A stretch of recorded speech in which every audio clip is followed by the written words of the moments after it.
Olá, pessoal. Graças a Deus estamos aqui mais uma vez e estamos aqui para refletir na palavra de Deus. E eu trouxe como tema então algo que é muito pertinente para o momento que estamos vivendo, que é falar um pouco sobre o medo. Mas antes eu gostaria de ler com vocês um trechinho das Escrituras Sagradas no Salmo 55. O Salmo 55, versículo 4 e 5 diz: O meu coração está dolorido dentro de mim, e terrores da morte caíram sobre mim. Temor e tremor vieram sobre mim, e o horror me cobriu. O medo é algo presente nas nossas vidas desde a mais tenra idade, e principalmente num momento como esse de pandemia, muitas pessoas estão com medo. São medos diversos: o medo de contrair, o medo de contaminar outras pessoas, o medo da morte, né, porque leva à morte. O medo, e outro medo que tem assim, sido muito discutido, o medo quanto à economia, porque muitas pessoas estão preocupadas, uma vez que estamos a viver um período de isolamento, um período de quarentena, as pessoas estão deixando de produzir, e se você deixa de produzir, você também não vai receber, e muitas pessoas estão preocupadas, estão com medo do que pode acontecer. E aí é importante refletirmos um pouco então sobre o medo. Devemos ter medo desse vírus? Devemos estar preocupados? E aí, quando se fala sobre isso, voltando então para essa questão da economia, uma vez que as pessoas estão em casa e não estão produzindo, existe um medo que elas possam de repente perder os seus empregos. Perdendo os seus empregos, elas vão perder, portanto, a sua fonte de renda, que serve então para alimentar, para dar continuidade na vida. E uma vez que isso pode acontecer, existe também a questão do aumento da pobreza, né? A pobreza vai aumentar pela quantidade de pessoas que estejam desempregadas. Para tanto, como uma possível solução, tem se falado muito no isolamento vertical, uma vez que o modelo de isolamento que estamos vivendo é um modelo de isolamento geral. O isolamento vertical é aquele isolamento que consiste em pegar, então, aquelas classes mais vulneráveis, né, pessoas acima de 60 anos, os hipertensos, pessoas com problemas cardíacos, os diabéticos, enfim, pessoas que se enquadram, então, dentro de um quadro de vulnerabilidade maior. Então essas pessoas ficariam isoladas e permitiria, portanto, que os mais jovens pudessem sair para trabalhar, sair para produzir, para girar a economia então do país. Sendo assim, acredita-se que as coisas voltariam mais à normalidade, um pouco mais à normalidade, e logo mais tudo voltaria aos eixos.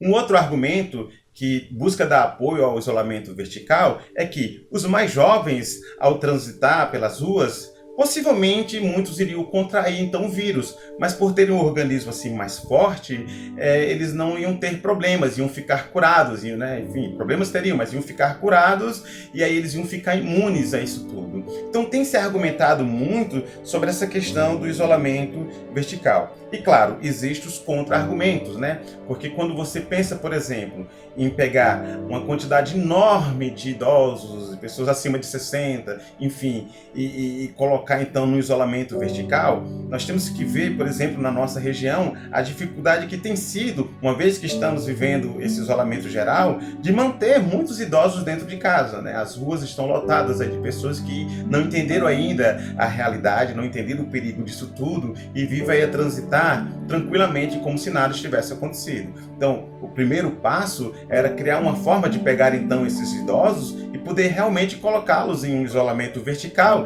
enquanto os mais jovens sairiam para trabalhar. E já está difícil manter esses idosos dentro de casa, uma vez que está tudo parado. Então, nessa outra situação, nesse outro contexto, precisaria-se então, portanto, ter um mecanismo que pudesse mantê-los ali, digamos assim, obrigá-los a estar vivenciando esse momento de isolamento. Ao mesmo tempo, vamos imaginar, por exemplo, uma casa que tem ali várias faixas etárias e tem lá o idoso que mora com os demais parentes.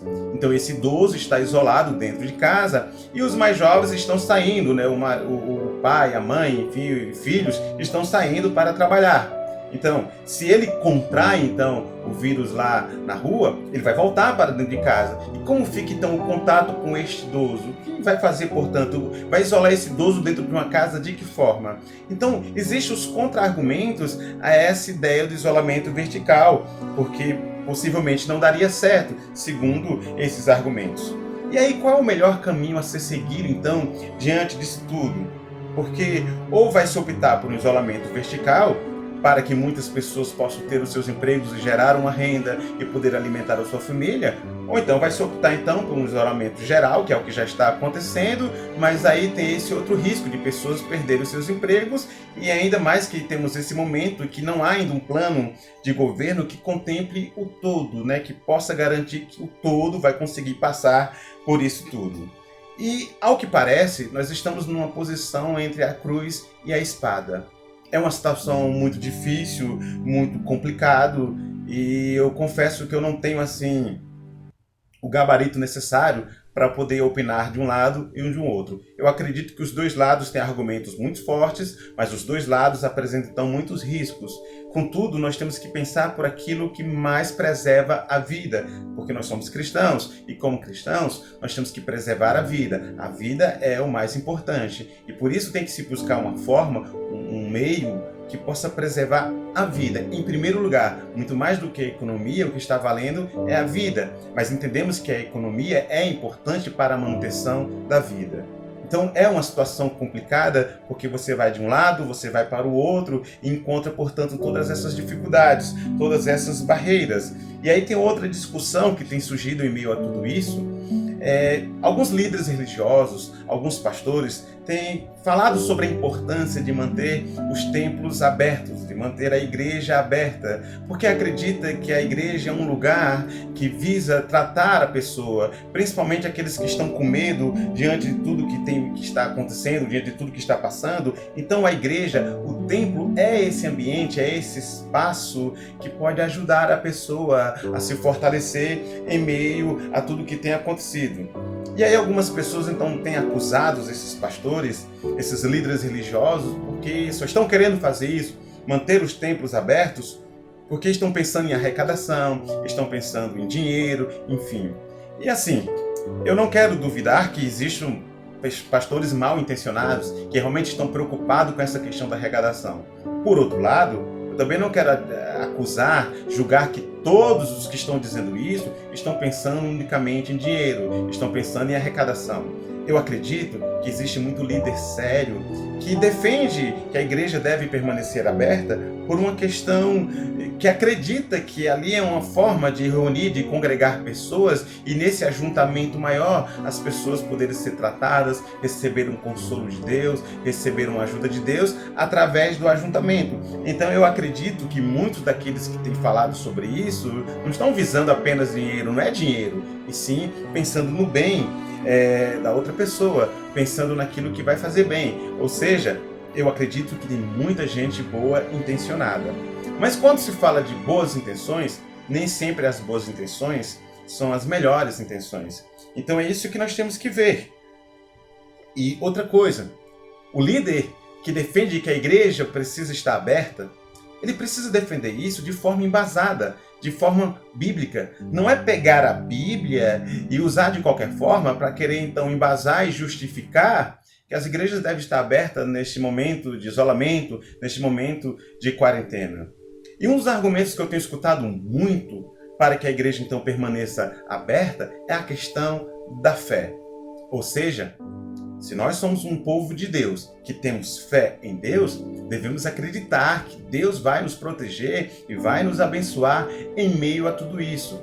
E alguns têm justificado, por exemplo, os discípulos, os primeiros discípulos, os apóstolos, então, naquele primeiro momento ali que eles eram perseguidos, que Roma então os perseguia, e os perseguia também com o propósito de matar, que eles não temiam a morte, eles encaravam a morte, havia a ameaça e mesmo assim eles permaneciam juntos, unidos, eles não se separavam. E quanto a isso, eu gostaria de refletir um pouco com vocês em alguns textos das Escrituras Sagradas. É fato que os discípulos estavam juntos. É fato que eles caminharam juntos, mesmo sendo perseguidos. Havia sim uma necessidade de estarem juntos. E isso é fato. Só que nós precisamos levar algumas coisas em consideração. Porque uma coisa é estarmos sendo ameaçados por um sistema, ameaçados por um governo, e aí de repente estarmos juntos e enfrentarmos e encararmos. Isso é uma coisa. A outra coisa é haver uma ameaça de um vírus que diz que se estivermos juntos, vamos contrair e vamos morrer. Então, é um contexto diferente esse na qual estamos vivendo. Naquele contexto dos discípulos, não havia nada que impedisse de estarem juntos, ainda que houvesse ameaças de morte. Mas a morte não seria ocasionada por estarem juntos, mas sim por professar o nome de Jesus. Isso poderia ser feito no quintal de uma casa. Agora, o nosso contexto é que se estivermos juntos, poderemos contrair ou passar para alguém. Ou seja, isso gera morte. Então, dizer que é ter fé, que o povo de Deus precisa ter fé e encarar todas as coisas, é não entender aquilo que as Escrituras dizem. Nós temos alguns textos aqui que vale a pena refletirmos um pouco. Por exemplo, o Evangelho de João, capítulo 7, versículo 1 diz: E depois disso, Jesus andava pela Galileia e já não queria andar pela Judéia, pois os judeus procuravam matá-lo. Diz o texto que Jesus já não queria andar pela Judéia. E o texto é claro em dizer porque ele sabia que os judeus queriam matá-lo. Jesus sabia das intenções dos judeus. Jesus sabia que os judeus queriam matá-lo. E nós sabemos que Jesus, ele mesmo falou, que foi para isso que ele veio. Ele veio para morrer, mas ele ia morrer na hora certa, no momento certo que as coisas tivessem que acontecer. Aí ele entregaria a sua vida. Você não vê Jesus, portanto, aqui no texto, encarando as autoridades judaicas, peitando todo mundo em nome da fé, mesmo sabendo que eles queriam matá-lo, eu vou a si mesmo. Você não vê Jesus fazendo isso, mas ele evita de ir naquele lugar, porque sabia que ali queriam matá-lo. Um outro texto está também no Evangelho de João, no capítulo 8, versículo 59.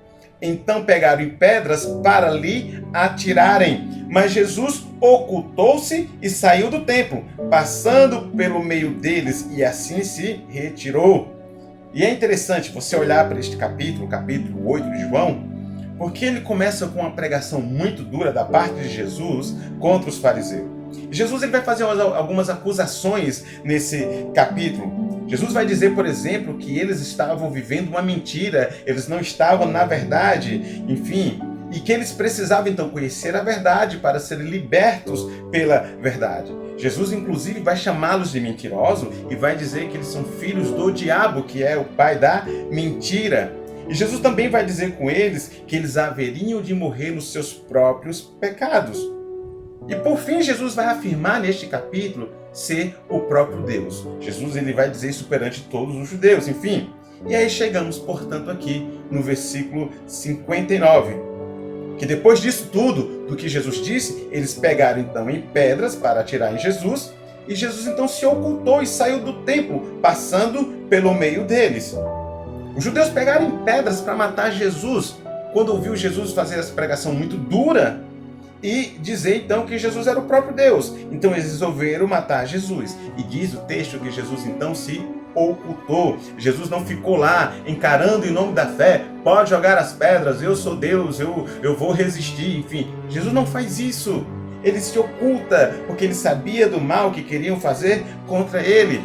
E aí nós podemos ir, por exemplo, os discípulos de Jesus. Quando você pega, por exemplo, o livro de Atos, capítulo 8, versículo 1, diz assim: E também Saulo consentiu na morte dele, e fez-se naquele dia uma grande perseguição contra a igreja que estava em Jerusalém. E todos foram dispersos pelas terras da Judéia e de Samaria, exceto os apóstolos. Se você pegar o capítulo anterior, o capítulo 7, vai falar sobre a morte de Estevão por apedrejamento. E o capítulo 8 já inicia falando sobre uma grande perseguição contra os discípulos que estavam em Jerusalém. Então, para fugir dessa perseguição e dessa possibilidade de morte, porque já teve a morte de Estevão no capítulo anterior, diz o texto que todos foram dispersos, exceto os apóstolos. Só que os demais discípulos foram obrigados a fugir. Eles não ficaram lá em Jerusalém, peitando, dizendo pode vir, nem que nos mate, enfim. Eles fugiram. Se você pegar, por exemplo, Atos capítulo 9, versículo 23 a 25, diz assim: E tendo passado muitos dias, os judeus tomaram conselho entre si para o matar.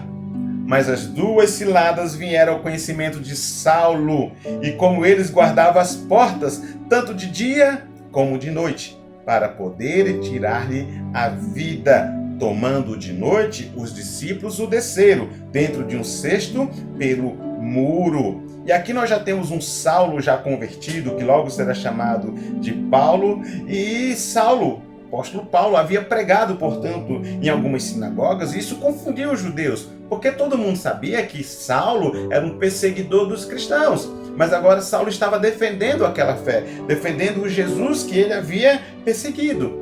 Diante deste cenário, os judeus então resolveram matar Saulo. E os discípulos, quando souberam disso, quando Saulo soube disso então, desceram Saulo às escondidas pelo muro da cidade dentro de um cesto. Ou seja, o apóstolo Paulo não ficou na cidade em nome da fé. Ele não encarou os judeus que queriam então matá-lo. Pode vir, eu estou com Deus, nada vai me acontecer.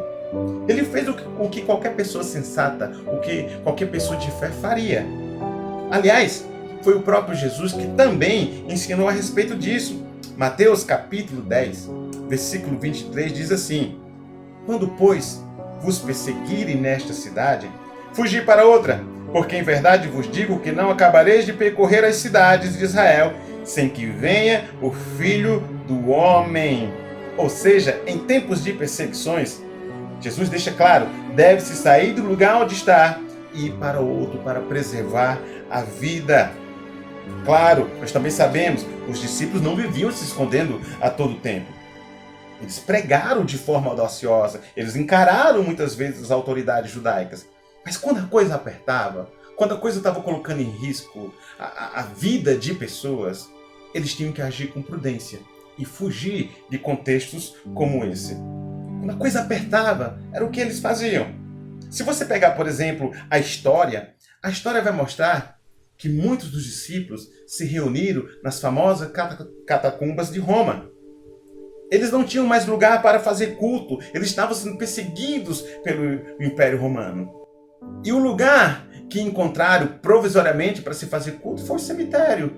Fizeram as escondidas, mas claro, sabemos, a história mostra, Roma vai conseguir encontrá-los, inclusive em lugares como esse. Então, é prudente fugir da morte, fugir de contextos que estão ameaçando a vida humana. E não querer pegar as escrituras sagradas e dizer que em nome da fé devemos estar juntos, ainda que exista um vírus que possa contaminar as pessoas.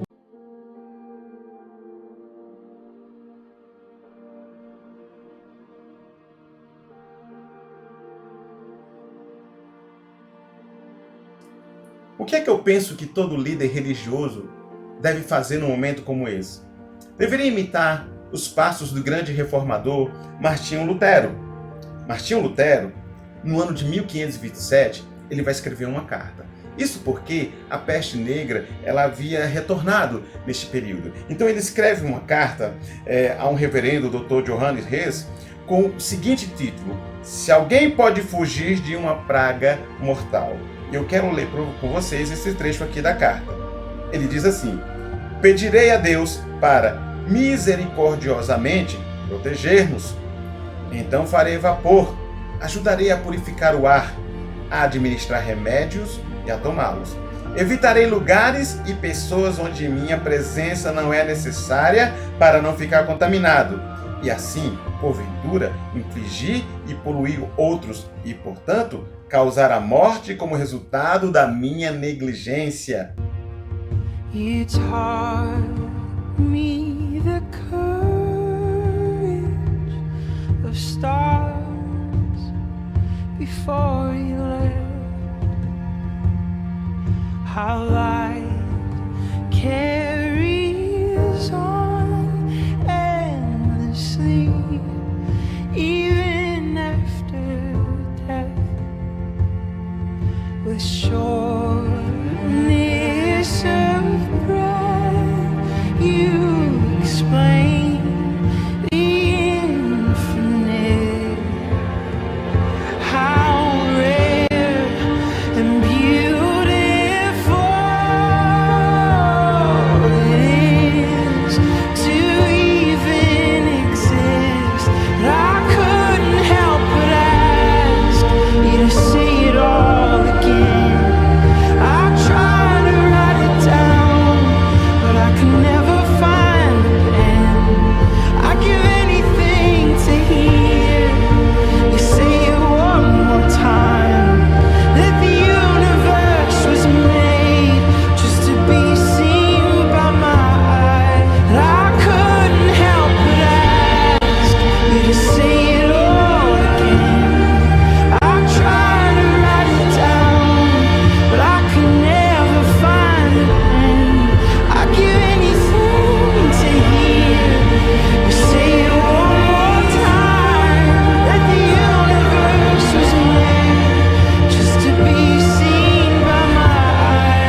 the shortness of breath.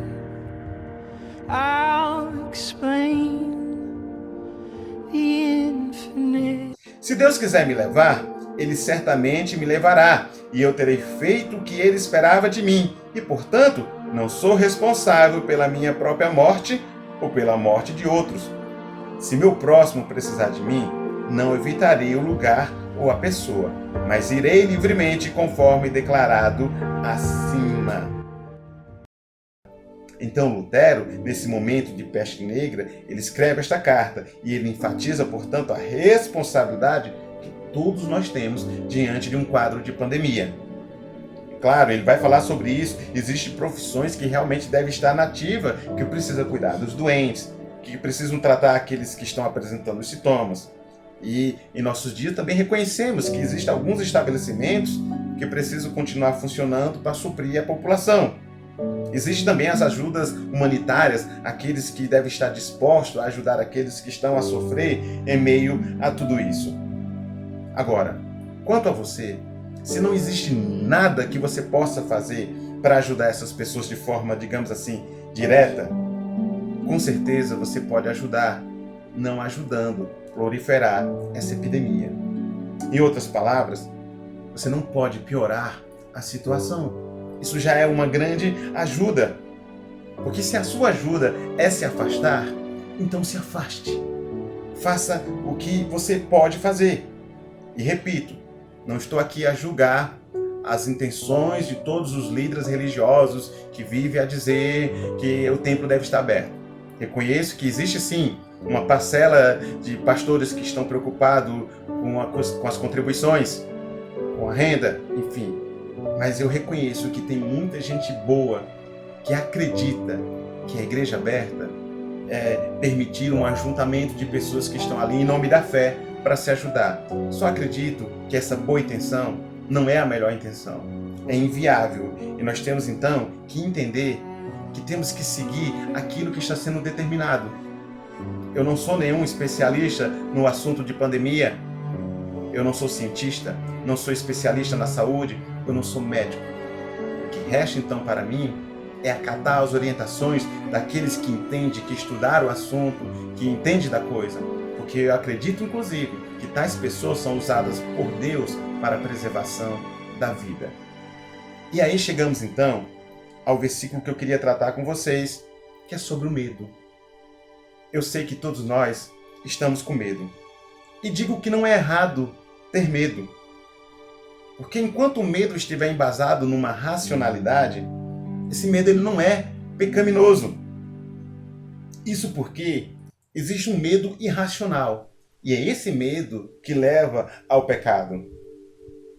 Claro que quando você olha para uma pandemia, você reconhece os riscos disso tudo. E a pessoa precisa ter medo. E a racionalidade, olhando para este medo, vai levar você a evitar situações e contextos que possam piorar a situação. Sei que estamos com medo também do financeiro, do que isso pode acontecer, do que isso pode gerar. Então, por isso que nós temos que ter medo. É por isso que o medo ele é justificável. Então eu vou ler mais uma vez o versículo que lemos lá no início, Salmo 55, verso 4 e 5, que diz: o meu coração está dolorido dentro de mim, e terrores da morte caíram sobre mim. Temor e tremor vieram sobre mim, e o horror me cobriu. O texto é claro. Davi sentiu medo. Ele sentiu uma dor dentro de si. O terror da morte o atacava. Todos nós estamos com medo, porque assim como Davi, somos humanos. O nosso cuidado é para não permitir o medo irracional, o medo que duvida de Deus, o medo que questiona Deus, o medo que mina a nossa fé. É aquele medo na qual achamos que Deus não vai fazer a parte dele, que Deus não vai cuidar de nós, que Deus não vai providenciar. Esse medo, ele é irracional. Davi sentiu medo, mas ele não duvidou de Deus. Aliás, neste mesmo salmo, Davi vai trazer, portanto, algo muito válido para este momento. O versículo 22 do Salmo 55 diz assim: lança o teu cuidado sobre o Senhor, e Ele te sustentará. Não permitirá jamais que o justo seja abalado. Veja a orientação de Davi. Lança o teu cuidado sobre o Senhor, porque Deus vai cuidar de você. A nossa parte é se prevenir. A parte de Deus, certamente, Ele fará. Quanto ao financeiro, você e eu, nós somos obrigados a parar. Você e eu fomos obrigados a deixar de trabalhar.